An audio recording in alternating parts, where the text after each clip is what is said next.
नमस्कार, स्वागत है आप सभी का उत्तर प्रदेश के हमारे इस बुलेटिन में। आपके साथ मैं अंजलि झा। तो वही सीएम योगी आदित्यनाथ आगरा पहुंचे। आपको सीधे ले चलते जहां पर उपराष्ट्रपति जगदीप धनखड़ भी मौजूद नजर आ रहे हैं और साथ ही साथ सीएम ने लोकमाता अहिल्याबाई को नमन किया है। क्या कुछ अपने संबोधन में कहा, चलिए आपको सीधे सुनवाते हैं। तो जहां अहिल्याबाई की 300वीं जयंती समारोह है और इसी के उपलक्ष्य में सीएम पहुंचे हैं और साथ ही साथ सीएम के उपराष्ट्रपति भी।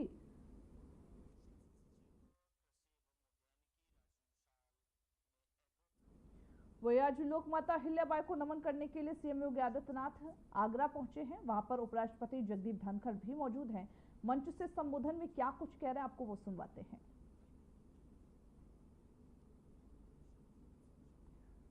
तो लोकमाता अहिल्याबाई को नमन करते हुए सीएम योगी आदित्यनाथ नजर आए हैं। जगदीप धनखड़ भी इस कार्यक्रम में मौजूद रहे। साथ ही साथ सीएम योगी ने कहा कि किस तरीके से लोकमाता अहिल्याबाई जो हैं वो उनका जो कार्यकाल था, उनकी जो जीवन रही है वो लोगों को इंस्पायर करते हुए नजर आई है। और साथ ही साथ आज के युवाओं से भी कहा, उनकी जो भी जिस तरीके की उनकी कार्यशैली थी उन सभी को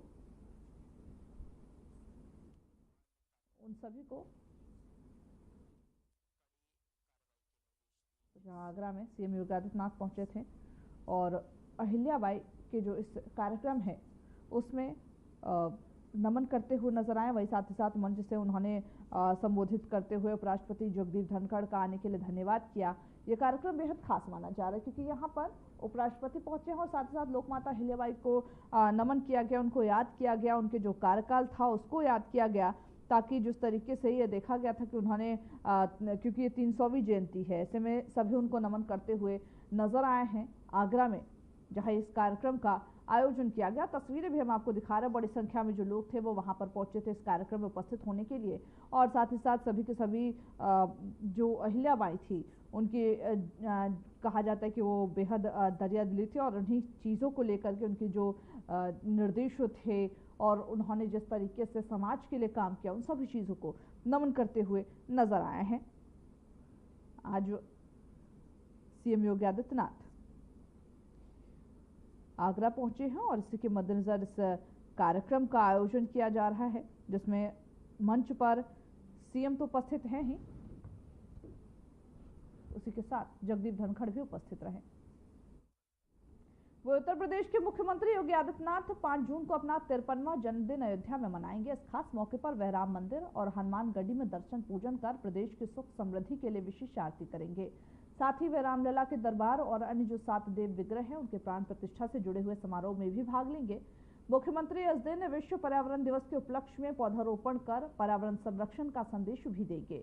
सीएम योगी का अयोध्या से गहरा जुड़ाव रहा है। यहाँ पर विकास कार्यों की समीक्षा और धार्मिक आयोजन में वे अक्सर शामिल होते हैं। इस बार का अयोध्या दौरा उनके लिए खास होगा क्योंकि इस दिन उनका जन्मदिन भी है।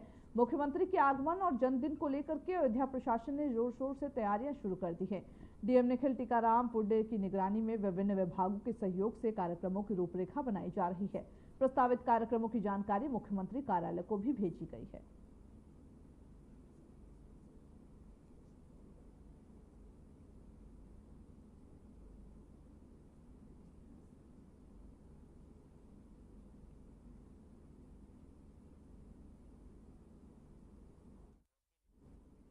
सुहेल ने भारतीय समाज पार्टी के नेता और मुख्तार अंसारी की बेटे अब्बास अंसारी की विधायकी खत्म हो गई है। वे उत्तर प्रदेश स्थित मऊ सदर से विधायक थे।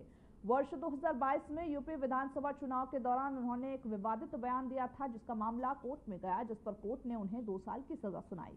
माना यह भी जा रहा है कि अब इस सीट पर उपचुनाव की घोषणा हो सकती है। हालांकि अगर अब्बास ने हाईकोर्ट का रुख किया और सजा पर स्टे लगाया तो फिर विधायकी वापस भी आ सकती है। जानकारी यह भी है कि विधानसभा सचिवालय थोड़ी देर में आदेश जारी करेगा। वही 18वीं विधानसभा में अब्बास अंसारी 6वें विधायक हैं जिनकी विधायकी गई है। वही से पहले आजम खान, अब्दुल्ला आजम, इरफान सोलंकी, विक्रम सैनी और रामदुलार गौड़ की जो विधायकी है वो जा चुकी है। ये मामला कहां से शुरू हुआ ये भी हम आपको बताएंगे, लेकिन उससे पहले अब्बास अंसारी ने क्या बोला था जिस बोल की वजह से वो अपनी आज़ादी तो खो बैठे ही और इसके साथ साथ सदस्यता भी खो बैठे, ये पहले आपको सुनवाते हैं।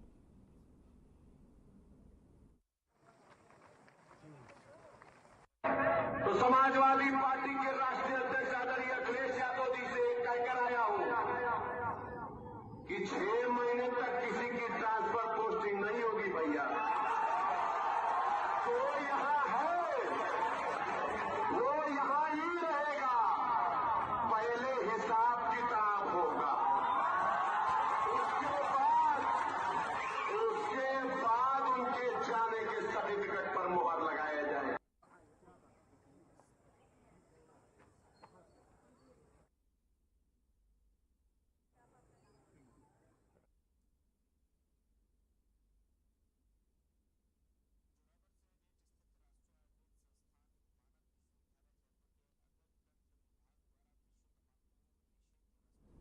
तो अब्बास अंसारी को 2 साल की सजा सुनाई गई है हेट स्पीच मामले में, जैसा हमने आपको बताया और वो भी सुनाया कि किस तरीके से अब्बास अंसारी ने आखिर क्या बोला था उस समय 2022 में, जिसकी वजह से उन्हें 2 साल की सजा तो सुनाई गई और इसी के साथ उनके विधायकी को भी रद्द कर दिया गया। और उस पर अब्बास अंसारी, क्योंकि आपको याद होगा जब 2022 में उन्होंने स्टेज से ये कहा था कि अब एक भी अधिकारियों का तबादला नहीं होगा, अखिलेश यादव की सरकार आने देते हैं, अखिलेश भैया से हमने कह दिया है कि वो अब इस पूरे मामले को लेकर के सुनवाई करेंगे और इसी पर आज इस विवादित बयान पर सजा सुनाई गई है।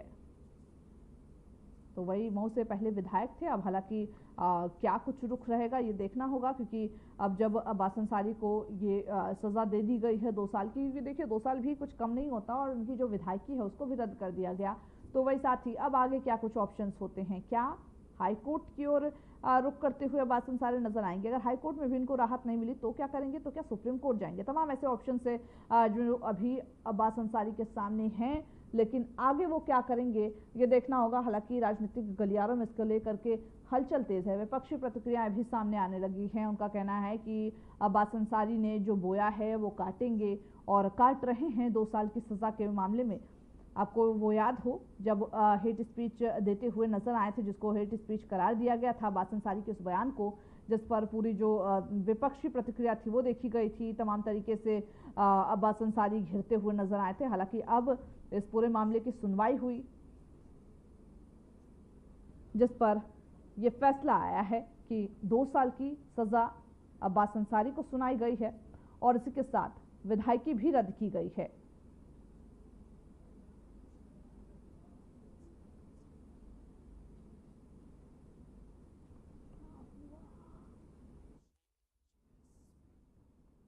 तो अब्बास अंसारी जो कि मुख्तार अंसारी के सुपुत्र हैं और मऊ से विधायक भी।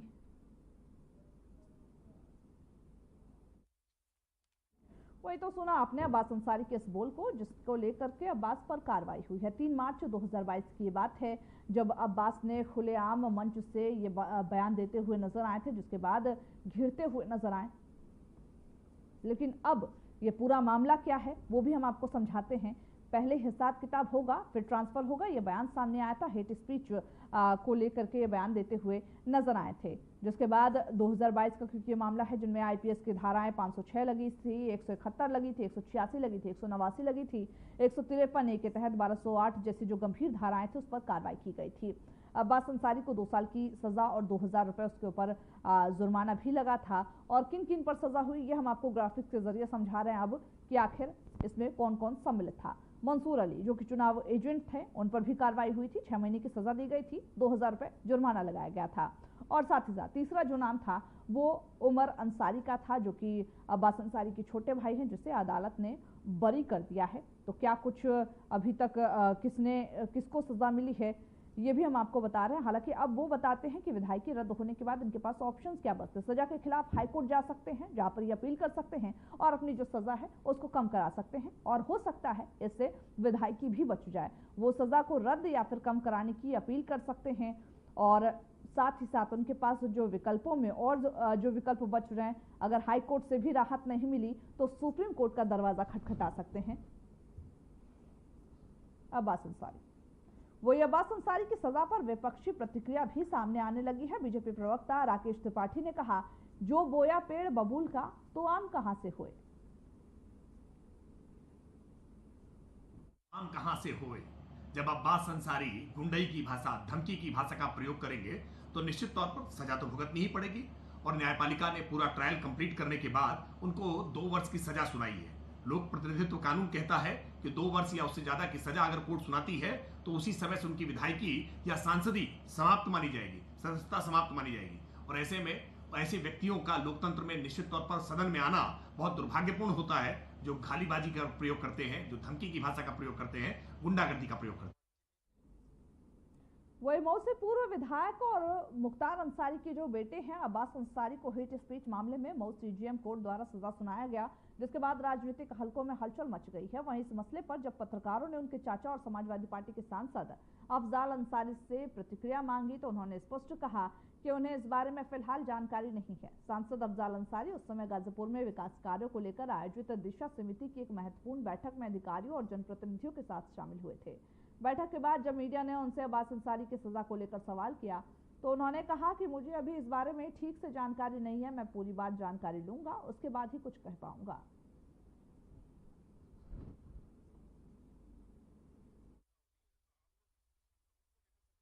हम अभी निकल रहे हैं, हमें जानकारी नहीं है। मैं बैठता हूं, जानकारी इकट्ठा करता हूं, उसके बाद कुछ कहने की स्थिति में होऊंगा। आप जो कहोगे सुन लूंगा। हमारा रिएक्शन चाहोगे, जब तक मैं जानकारी न कर लूं हम अपना रिएक्शन नहीं दे सकते। क्या मामला था सर? अब आप कह रहे हो, मैं तो कह रहा हूं, आपके मुंह से सुन रहा हूं। रिएक्शन मैं तब दूंगा जब मैं मालूम तो कर सकूं क्या मामला था और क्या हुआ। जो बोया पेड़ बबूल का तो आम कहां से होए। जब अब्बास अंसारी गुंडई की भाषा, धमकी की भाषा का प्रयोग करेंगे तो निश्चित तौर पर सजा तो भुगतनी ही पड़ेगी। और न्यायपालिका ने पूरा ट्रायल कंप्लीट करने के बाद उनको 2 वर्ष की सजा सुनाई है। लोक प्रतिनिधित्व कानून कहता है कि 2 वर्ष या उससे ज्यादा की सजा अगर कोर्ट सुनाती है तो उसी समय से उनकी विधायकी या सांसदी समाप्त मानी जाएगी, सदस्यता समाप्त मानी जाएगी। और ऐसे में ऐसे व्यक्तियों का लोकतंत्र में निश्चित तौर पर सदन में आना बहुत दुर्भाग्यपूर्ण होता है, जो गालीबाजी का प्रयोग करते हैं, जो धमकी की भाषा का प्रयोग करते हैं, गुंडागर्दी का प्रयोग करते हैं। तो समाजवादी पार्टी के राष्ट्रीय अध्यक्ष आदरणीय अखिलेश यादव जी से कहकर आया हूं कि 6 महीने तक किसी की ट्रांसफर पोस्टिंग नहीं होगी भैया। तो यहां है, वो यहां ही रहेगा, पहले हिसाब किताब होगा, उसके बाद उनके जाने के सर्टिफिकेट पर मुहर लगाया जाए।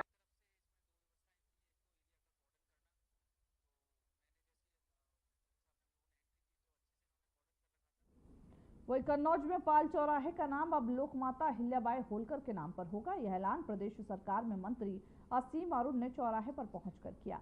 मंत्री असीम अरुण ने लोकमाता अहिल्याबाई के चित्र पर पुष्प अर्पित कर उन्हें नमन किया और कहा कि जल्द ही इस चौराहे पर अहिल्याबाई होलकर की एक भव्य मूर्ति स्थापित की जाएगी, जो आने वाली पीढ़ियों को प्रेरणा देगी। इस अवसर पर स्थानीय जनप्रतिनिधि, समाजसेवियों और बड़ी संख्या में लोगों की उपस्थिति रही। चौराहे के नामकरण को लेकर लोगों में खुशी और गर्व का माहौल दिखाई दिया।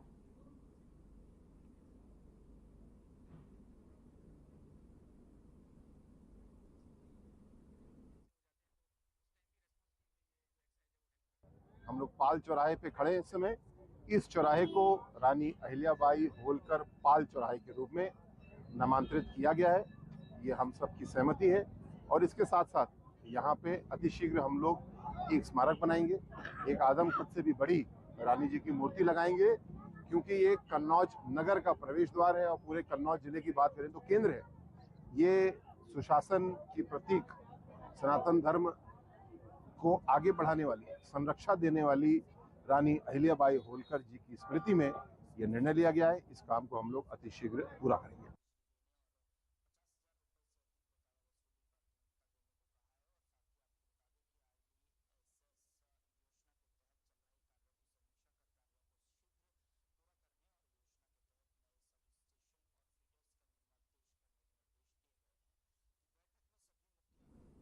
बॉलीवुड अभिनेत्री ममता कुलकर्णी अचौड़ा कम्बोह गांव स्थित कल्की धाम पहुंची, जहां ममता यह दौरा आचार्य प्रमोद कृष्णन के आमंत्रण पर कर रही हैं। ममता कुलकर्णी साप्ताहिक शिलादान कार्यक्रम में भाग लेंगी, जिससे कि वो विधिपूर्वक शिलादान करेंगी। कल्की धाम में यह आयोजन हर सप्ताह होता है, जहां श्रद्धालु आकर शिला अर्पित करते हैं। वही कल्की धाम इन दिनों धार्मिक और आध्यात्मिक गतिविधियों का प्रमुख केंद्र बना हुआ है।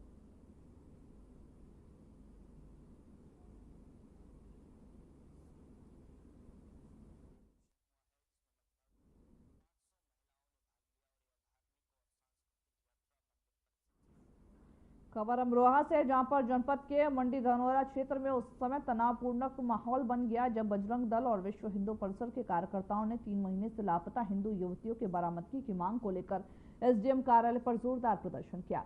प्रदर्शनकारियों ने प्रशासन पर लापरवाही का आरोप लगाते हुए जमकर नारेबाजी की और दोषियों पर कड़ी कार्रवाई की मांग की है। हिंदू संगठनों का आरोप है कि उन्होंने कई बार ज्ञापन सौंपकर प्रशासन को मामले की जानकारी दी, लेकिन अब तक कोई भी ठोस कदम नहीं उठाया गया। इसी को लेकर गुस्साए कार्यकर्ता सड़कों पर उतर आए और एसडीएम कार्यालय के बाहर धरना प्रदर्शन करते हुए युवतियों की शीघ्र बरामदगी की मांग उठाई।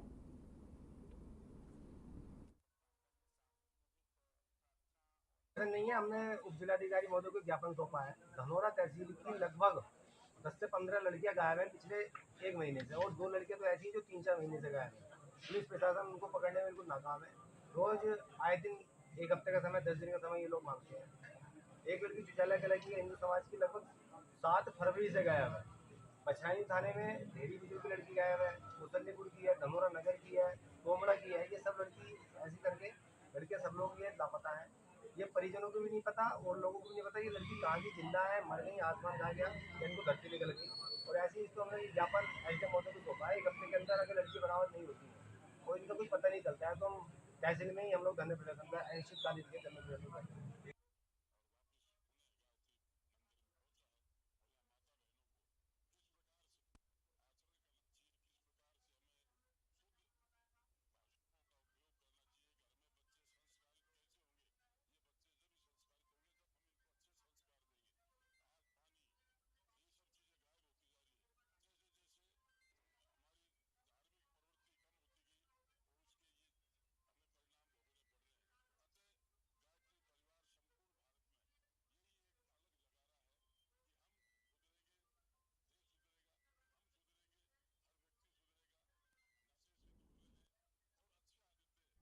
वहीं यूपी के फर्रुखाबाद में पुलिस के सामने दबंग ने युवक को पिटाई कर डाली। वहीं युवक ने पिटाई का विरोध किया, तभी पास में मौजूद चौकी के सिपाही ने दबंग पर डंडे बरसाए।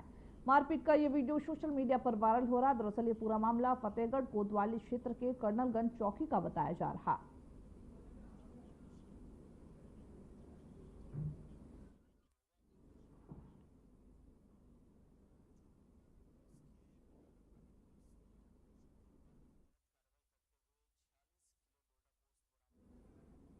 कन्नौज जिले की पुलिस ने एक बड़ी कार्रवाई करते हुए सर्विलांस जो टीम थी उसकी मदद से खोए हुए और चोरी किए हुए 151 मोबाइल फोन बरामद कर उनके असली मालिकों को लौटा दिए हैं। इन मोबाइलों की शिकायतें CIR के जो पोर्टल है उस पर दर्ज की गई थी। वही बरामद मोबाइल की कुल कीमत लगभग 25 लाख की आंकी जा रही। इस अवसर पर पुलिस अधीक्षक ने सभी फोन मालिकों को व्यक्तिगत रूप से मोबाइल फोन सौंपे हैं। एसपी ने यह भी बताया कि डिजिटल प्लेटफॉर्म के माध्यम से शिकायत दर्ज करने, तकनीकी सर्विलांस के जरिए इस तरह की बरामदगी लगातार जारी रहेगी। मोबाइल वापस पाकर लोगों के चेहरे पर खुशी साफ झलक रही है।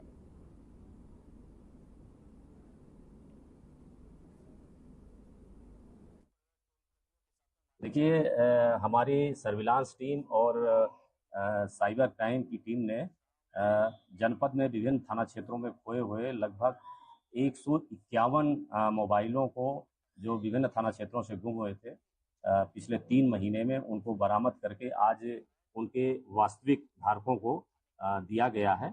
और ये इनकी कीमत करीब 25 लाख रुपए है।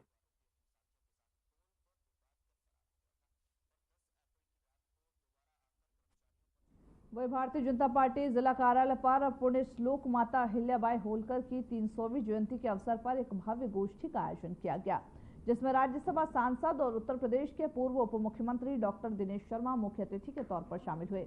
गोष्ठी से पूर्व डॉक्टर दिनेश शर्मा ने एक प्रेस वार्ता किया, संबोधित किया। उन्होंने कहा कि प्रधानमंत्री नरेंद्र मोदी की नेतृत्व वाली सरकार माता अहिल्याबाई होलकर की नीतियों और आदर्शों से प्रेरणा लेकर कार्य कर रही है। उन्होंने कहा कि भाजपा सरकार नारी सशक्तिकरण, महिला शिक्षा और सुरक्षा जैसे जो विषय हैं उस पर विशेष ध्यान दे रही है। ठीक उसी प्रकार जैसे माता अहिल्याबाई ने अपने शासनकाल में नारी शक्ति के उत्थान के लिए कार्य किया था।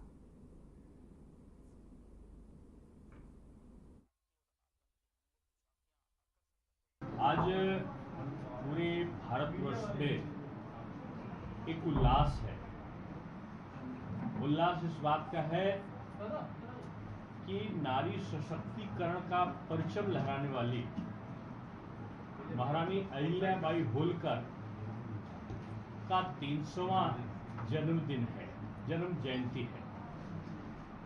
और 300 वर्ष के बाद भी एक संघर्षशील महिला, हालांकि ऐसा भारत के इतिहास में तो सनातन संस्कृत और हिंदू संस्कृत, भारतीय संस्कृत का उल्लेख आता है, लेकिन ये उन विपक्षियों के लिए एक सबक है जो अगड़ा, पिछड़ा, अनुसूचित, दलित का भेद पैदा करते हैं।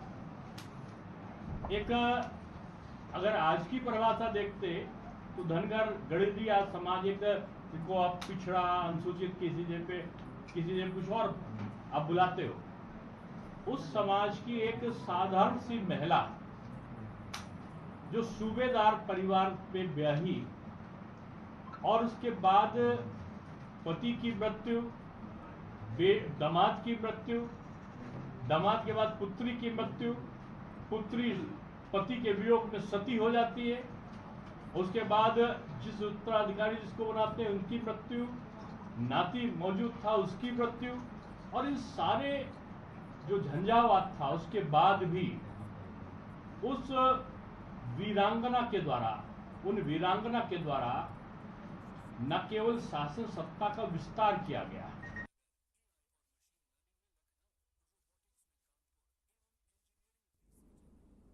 वही सीतापुर में टंकी गिरने के मामले में एफआईआर दर्ज हुई। बताते ये चले कि जल निगम के अधिशासी अभियंता ने मामले में एफआईआर दर्ज कराई है। लखनऊ के रहने वाले एक ठेकेदार पर कई धाराओं में मुकदमा दर्ज करवाया गया। वही पुलिस ने मामले में मुकदमा दर्ज कर जांच शुरू कर दी है। बताते ये भी चले कि 3 दिन पहले ब्लॉक के चुनका गांव में टंकी फिर गिर गई।